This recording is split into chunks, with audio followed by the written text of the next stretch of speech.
Bom dia, meus amores. Como estamos? Creio que estamos todos bem. Então vamos lá. Nós vamos estudar, fazer um novo estudo, não é? Um tema novo em história, mas um tema que está sempre atrelado àqueles que nós estudamos anteriormente. Vimos como a família real chegou, a corte portuguesa chegou ao Brasil.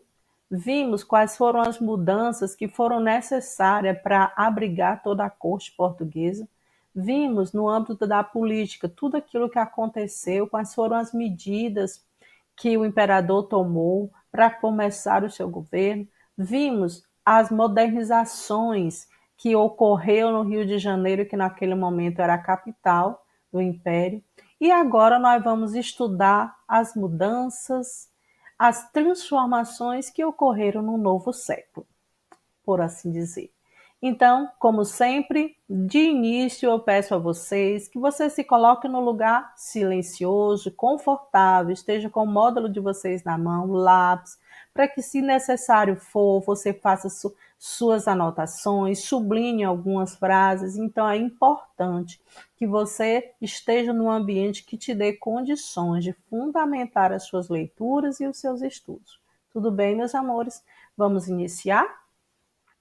Então, vamos começar. Um novo século. Interessante. O nosso texto hoje, ele é um texto, inicialmente um gráfico, né, que vai nos mostrar, naquele momento, a situação, vamos dizer, no âmbito do trabalho em São Paulo. Indústrias e operários em São Paulo, em 1907 a 1929, um tempo bem prolongado, não é? Então vamos lá. Nós temos aí a quantidade de indústria, não é? Olha só o ano, 1929 já tínhamos 6.923 em São Paulo. Quantidade de operários em 1929 nós tínhamos 148.376. Muita gente trabalhando, não é verdade? Então, nós vimos as transformações que ao longo da história o Brasil foi sofrendo. E isso nos mostra como, desde o âmbito político, administrativo e também na forma como a população que fazia parte desse número de operários também foram tendo as suas vidas modificadas.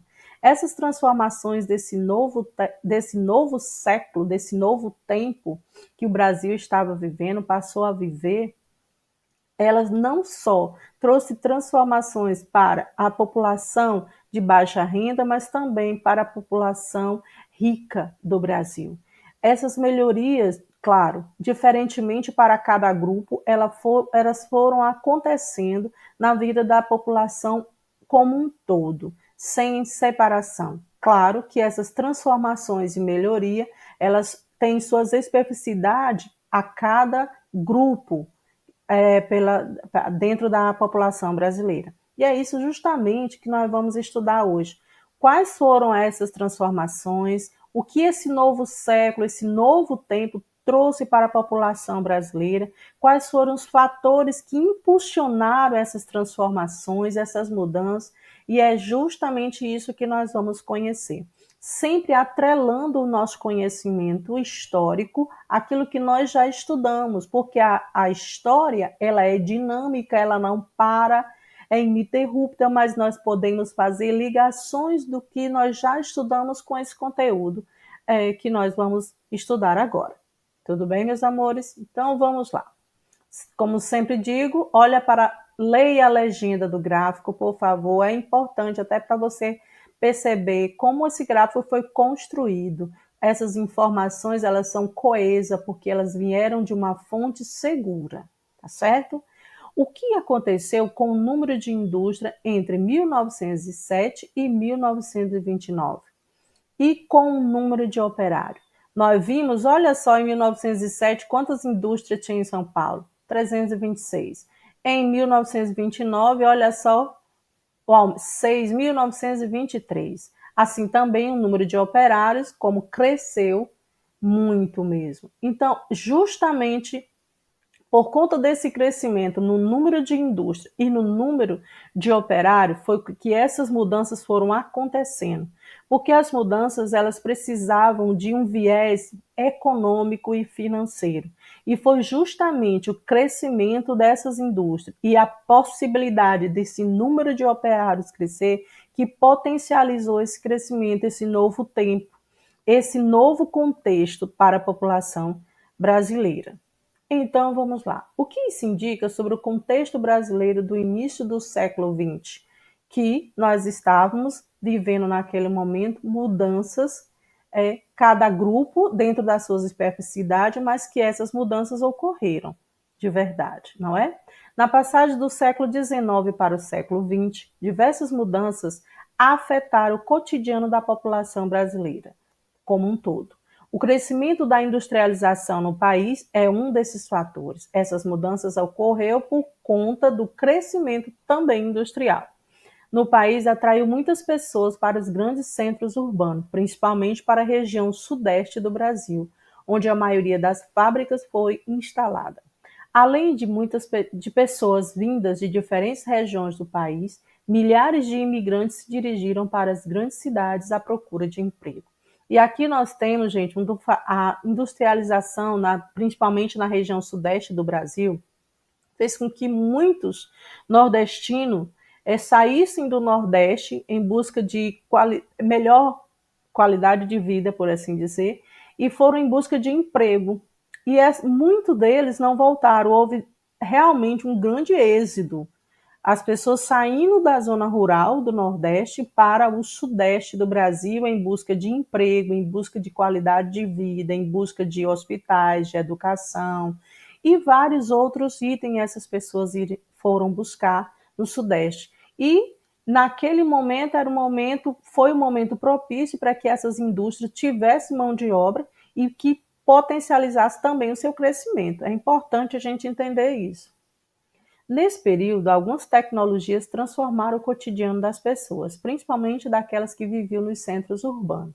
As inovações atingiram os meios de transporte e de comunicação, além das formas de lazer. Ora, eu tenho um crescimento, as indústrias, o número de indústria cresce, o número de pessoas trabalhando dentro dessas indústrias também cresce. Isso faz com que aquelas pessoas que viviam na cidade, elas tenham uma qualidade melhor de vida. Lazer, cultura, saúde, educação, transporte. Todos esses itens essenciais para a população, eles foram sendo transformados, eles foram vivendo modificações graças ao potencial dessas indústrias. Ora, eu tenho várias indústrias, eu tenho pessoas trabalhando e eu tenho pessoas que vão consumir, vão poder comprar, vão poder se fazer utilizar de algo que ele antes não tinha condição, porque não tinha como pagar por essas comodidades, vamos dizer assim.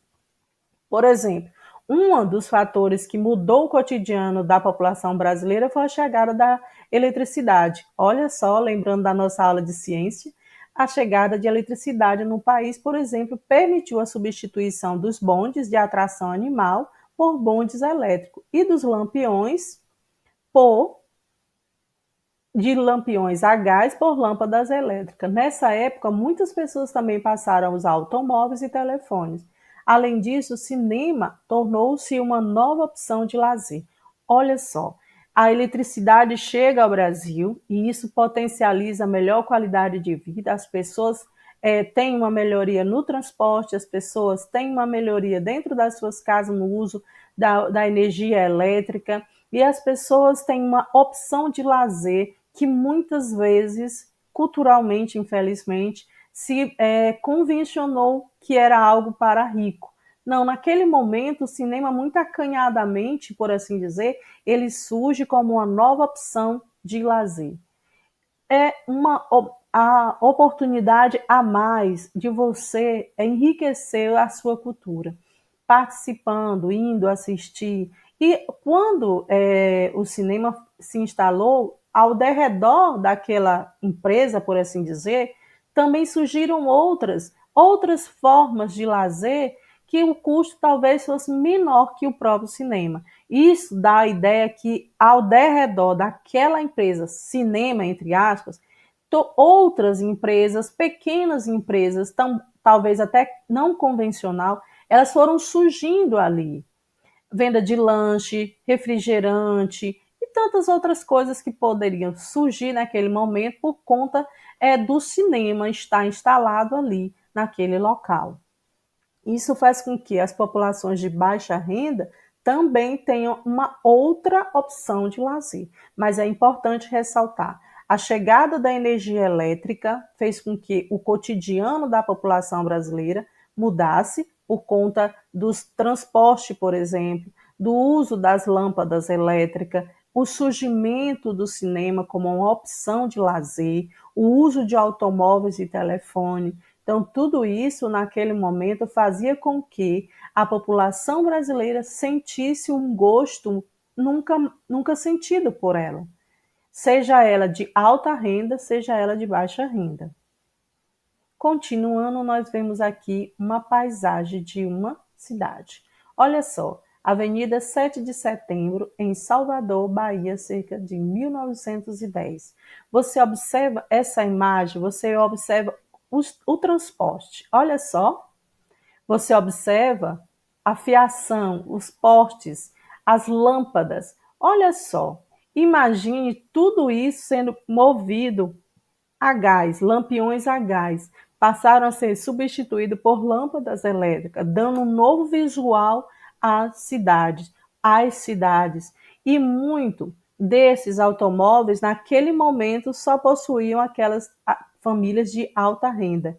Mas, mesmo assim, houve uma melhoria no transporte público, quando o bonde foi substituído por um bonde elétrico. E vamos ver o que essa imagem nos oferece. Aqui nós vamos ver que dentro dessas mudanças houve também no mundo da arte, na cultura, houve a introdução de um movimento artístico, que naquele momento casava com tudo aquilo que a população brasileira estava vivendo. O novo, o diferente, a minha cultura, eu estou aprendendo mais, eu estou indo ao cinema, eu tenho possibilidade de ir ao cinema, eu tenho possibilidade de sair da minha casa e ir para um outro local mais rápido por conta do bonde com tração elétrica. Então, tudo isso, essa mudança, influenciou o cotidiano da população brasileira. E no mundo das artes, surge aí o modernismo, que foi um movimento especificamente no mundo das artes. Vamos conhecer? As artes foram influenciadas pelas transformações do nosso novo século. O principal movimento desse período foi chamado modernismo, que teve seu auge na década de 1920.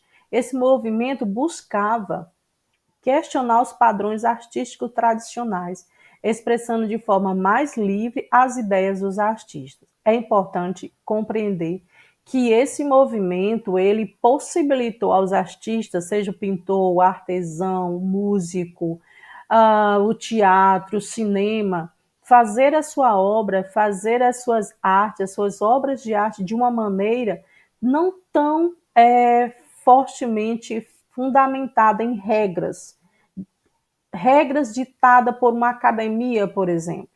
Ao fazer uso desse movimento, a participar desse movimento, deu aos artistas, e principalmente os artistas brasileiros, uma liberdade de utilizar a sua criatividade. Não estou aqui dizendo que eles se desvincularam da academia, por exemplo.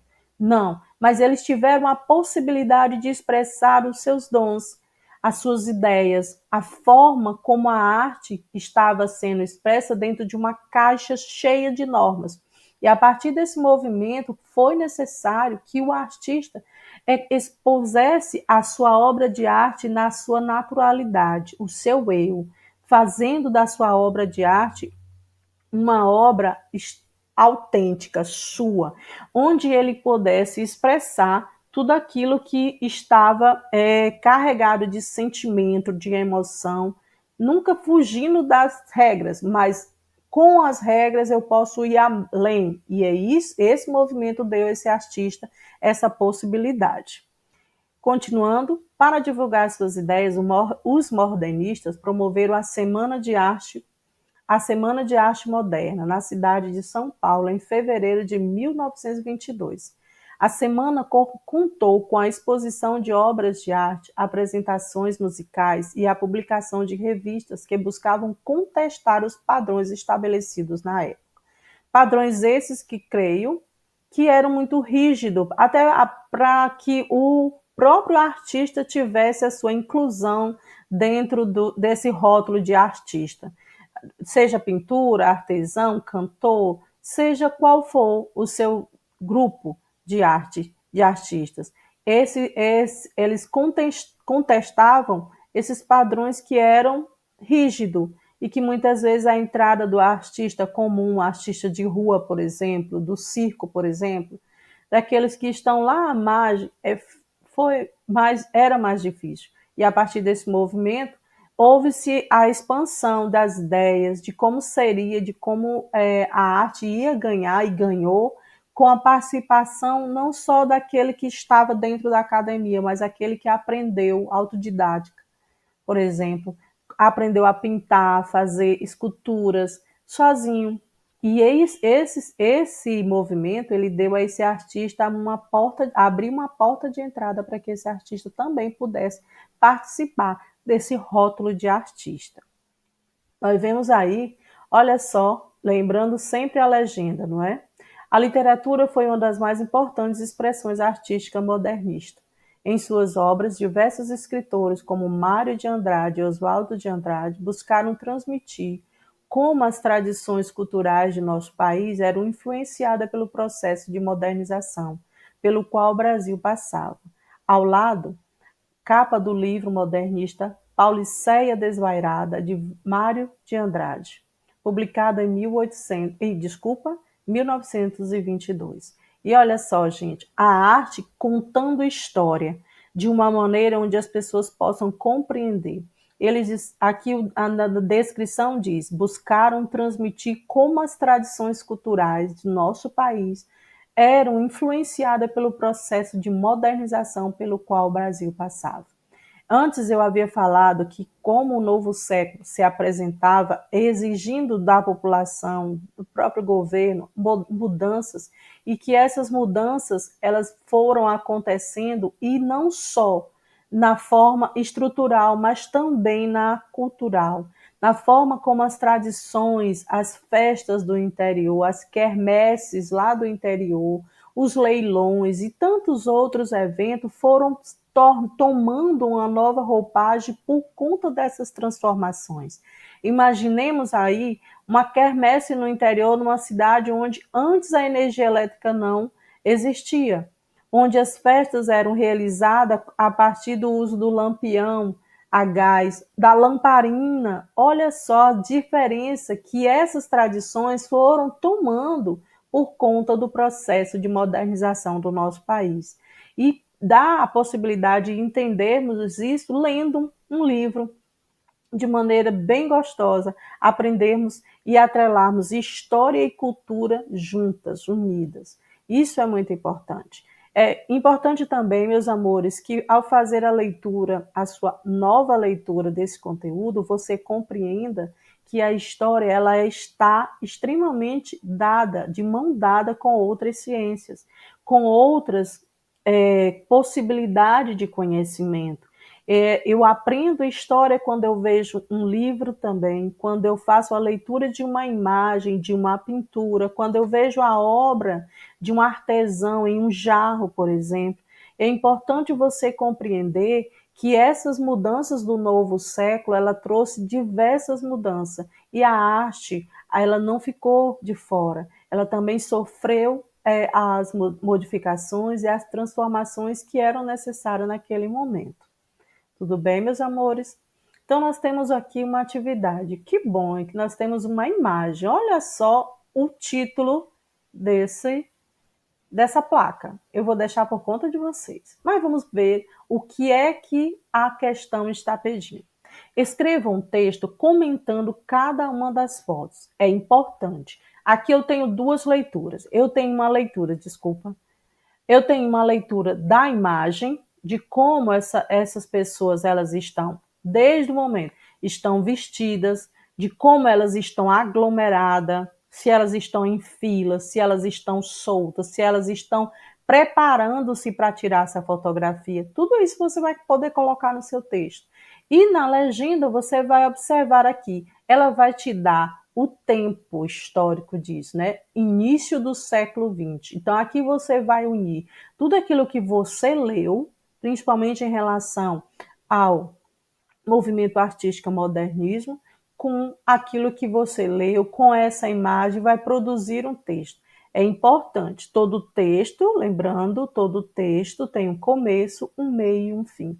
Ah, professora, aqui tem pouquíssimas linhas. Tudo bem, você pode fazer apenas um parágrafo, mas desde que esse parágrafo contenha informação dessa imagem, dessa legenda e seja casado com o que você acabou de estudar. É importante. Tudo bem, meus amores? Vamos lá. Aqui eu também tenho uma outra imagem. Olha só.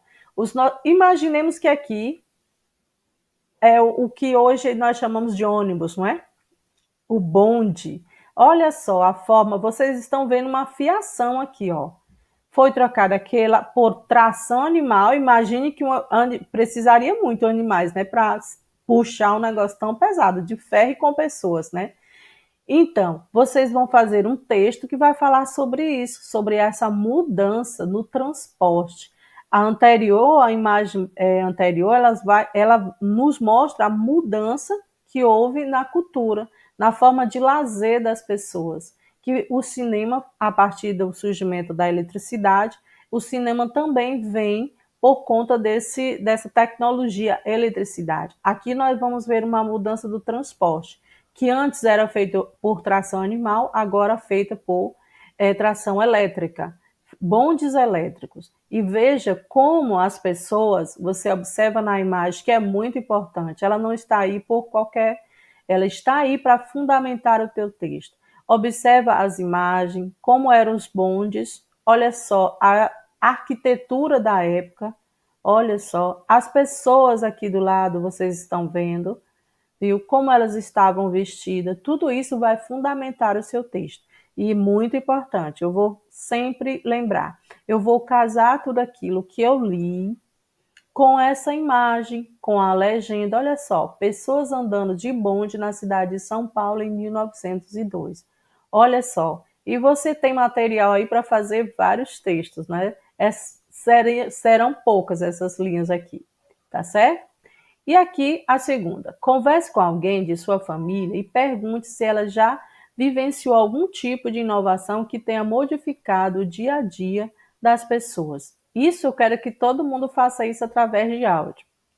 Mas de já eu quero dizer, hoje conversando com familiares via WhatsApp, olha aí uma mudança, via WhatsApp por conta do contexto que nós estamos vivendo de isolamento social, como hoje nós podemos nos relacionar com os nossos familiares, principalmente com os idosos, pai, mãe, vô, vó, tio, tia. A nossa comunicação ela mudou. Antes a gente pegava um ônibus ou ia de seu próprio carro e ia para a casa dessas pessoas, visitar, estar com elas, e isso era muito bom. E aí o que mudou? Mudou tudo, mudou a forma da comunicação, de expressar o seu sentimento. Isso, gente, é muito interessante a gente observar com atenção. Você pode conversar com seu pai, com sua mãe. O que mudou? É só olhar para o seu smartphone, ou do seu pai ou da sua mãe. As diferenças de telefone. E aí seu pai vai conversar com você, já foi quase o tamanho de um tijolo, por exemplo. E aí nós vamos ver que as comunicações foram mudando de acordo com as transformações que o dia a dia pedia ou que aconteciam no dia a dia. Tudo isso tem transformado, as mudanças que ocorrem na população, na mentalidade da população, acontece também no meio da arte, no meio intelectual.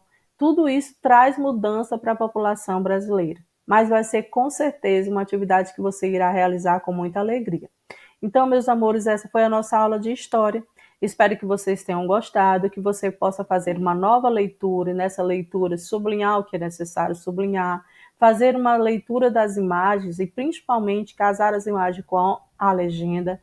E é importante também que ao fazer isso, faça isso tudo como já falei, e acabo sendo repetitivo, mas porque acho importante. Faça isso num lugar onde possa fundamentar os seus estudos e os seus conhecimentos. Tudo bem, meus amores? Tenhamos todos uma boa tarde, que possamos fazer as nossas atividades com alegria. E até a próxima.